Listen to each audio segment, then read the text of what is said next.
Every Tuesday, around midday, it is time to begin the weekly heating cycle of the sauna. Through the wide steel door at the end of the west colonnade, I enter the dim technical rooms, past the hot water tank, and follow the heat capture system's copper pipes that lead to the narrow passage. I continue past the protruding valves, pumps and gauges, along the high wall of the pellet storage chamber to a low doorway. Wooden stairs lead down to a half basement located below the cast concrete steps that serve as benches or laute in the sauna above. Soft heat still remains from the weekend, radiating from the walls. The concrete niches of the inverted steps are stacked with peeled logs drying. Here birch, there aspen. On the right, just beyond the wall, is the sea, its surface just below this floor level. There is a soft sound of wavelets lapping against the sauna's foundation, and a beam of reflected sunlight enters through an air vent, flickering on the blackened brickwork. Here is the stove, the kiwas, the sauna's heart.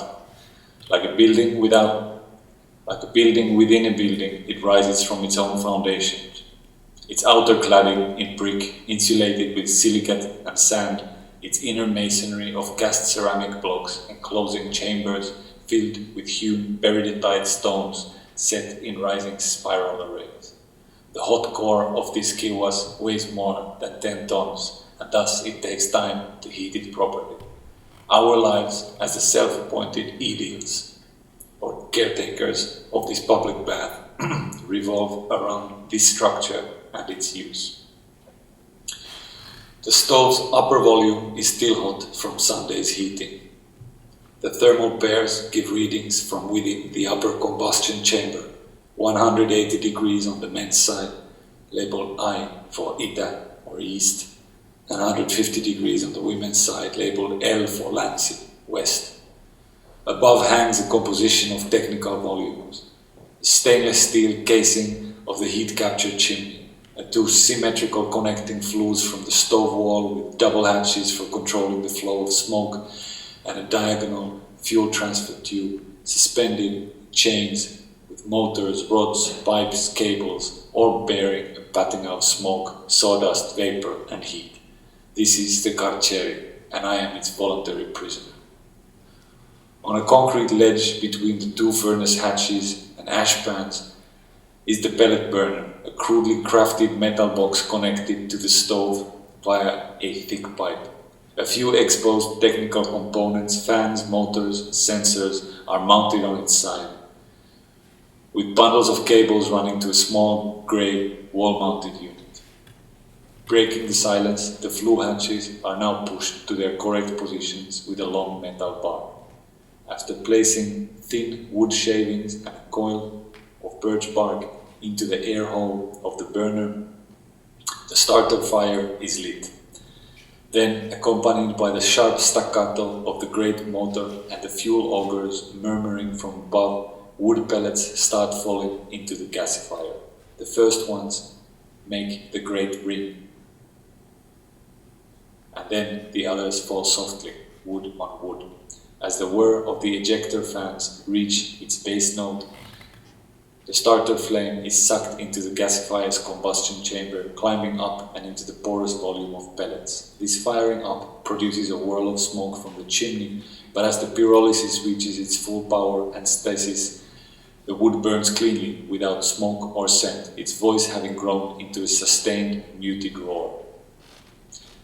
The first heating run of the week takes nearly 30 hours, slowly raising the temperature of the 10-ton stone mass to around 500 degrees, so the kiwas will be ready for the first day of bathing. During the heating, the stove needs periodic attention, so I visit the carceri at 8-hour intervals or so to check for temperatures, adjust the air vents, empty the ash pans, fill the day silo and clean the grates. When the wind is westerly or northerly, logs can be burned, and the kiwas hatches are opened to the sun, letting the smoke in.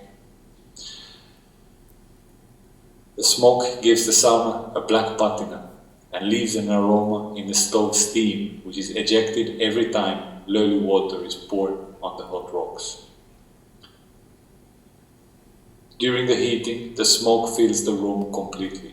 If you were to hold your breath, open the door and look into the sauna, even with sunlight streaming in through the windows, you would only see darkness, a material, physical darkness, filling the space, spilling out through gaps in the doorway, caressing every surface with its sooty breath. In ancient times, the smoke sauna was the cleanest room available, and it was reserved not only for bathing, but also for childbirth, for surgery, and for the washing of the dead. The archaic sauna was a holy space, a utilitarian shrine with its own laws and rituals, and the stove was its simple altar, dedicated to fire, a sacred gift from the skies. Only clean things are to be fed to it, so the woods burnt must be well chosen, well cut and dried.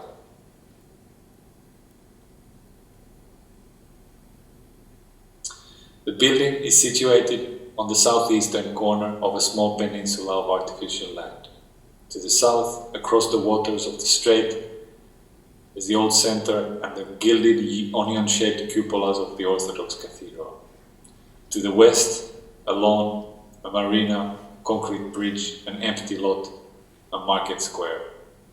To the north, a housing complex in sober concrete, its towers rising as pragmatic monuments to the social democrat dreams of its era.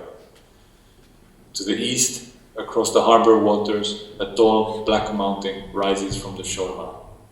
Beyond it looms the municipal heat and power station, absolute brick volumes set in symmetrical composition around a tall concrete chimney. In winter, coal ships land at its dock every 2 weeks to unload their cargo, and the dynamic profile of the mountain is restored again.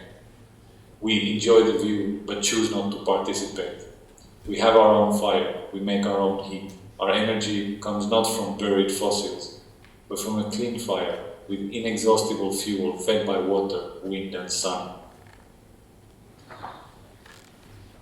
2 hours before opening, the pellet feed is cut to extinguish the fire in time.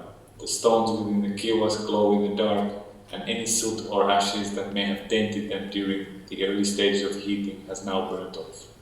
The flues are shut and the hatches to the sauna are opened.